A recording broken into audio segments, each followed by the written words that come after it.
In this example, we're going to evaluate a triple integral of x cosine y plus 6z. So it looks like it's over a box because all the limits are just numbers.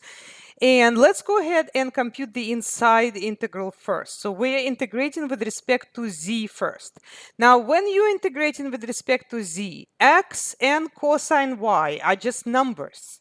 And when you integrate a number, you're multiplying it by whatever variable you're integrating with respect of. So that's going to be x cosine y and then z. Okay, plus 6z. Now, z is the same as z to the power 1. So remember, constant multiple we keep, and then we add 1 to the power, so that becomes z squared. And then we divide by the same thing that's in the power, or you multiply by the reciprocal, which is what I like to do. Okay, so then we draw a slash and we say z equals -1, z equals 5. And then this is dy dx still outside. Okay, so now it's important to remember that we are substituting z, not the other variables. The other variables stay the same. So substituting z equals 5 in here and in here. So let's do that. Which, by the way, we should just go ahead and fill this out so we can move on to the next step, plus 3z squared. All right. Now let's substitute the limits. Okay, so first substitute 5, and we are going to get 5 for z, so this is just going to be 5x cosine y. Okay, plus, now 6 over 2 is just 3, so this is going to be 3 multiplied by 5 squared, which is 25. So substituted that, and then minus, let's substitute the bottom, which is equals -1. So that's going to be negative x cosine y.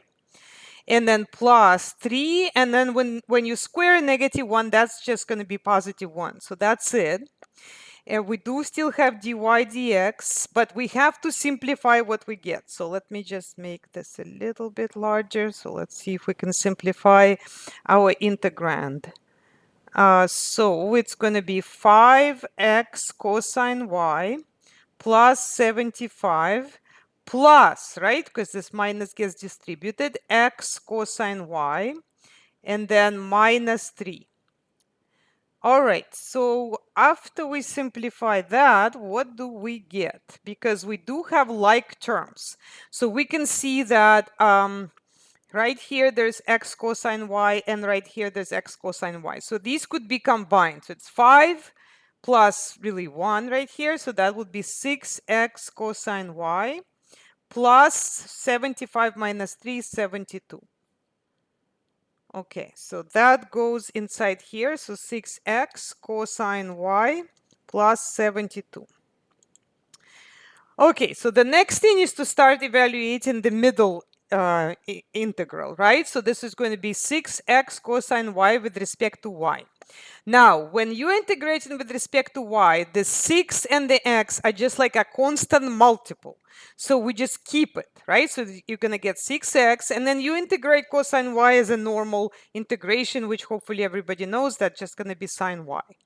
Okay, plus integrating a number means multiplying it by the variable with respect to which you are integrating, so 72y. Now we substitute y equals 0, y equals pi.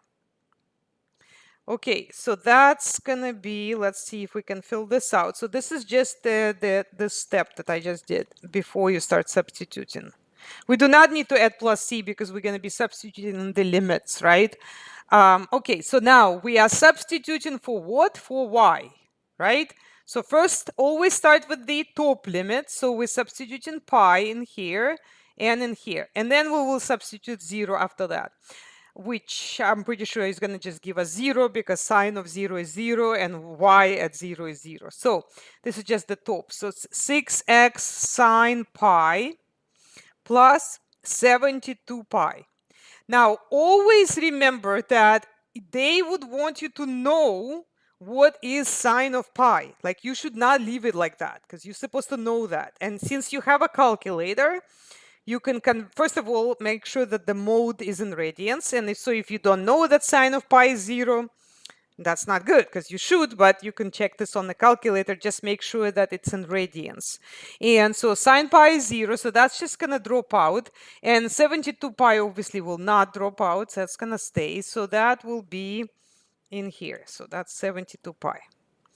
Okay, the last step is to actually integrate 72 pi, which is not hard. You're just going to multiply this by x, and because it's a number, and then 0, 1. This time you do not need to say x equals 0, x equals 1, because that's the only variable that's left. And so that's just going to be 72 pi, because the x at 1 is 1, and at 0, 0. Now it's telling me that I did not, oh, I still have to integrate that part. Okay, and then the last step is to actually put 72 pi. Okay, so it wants every single step there.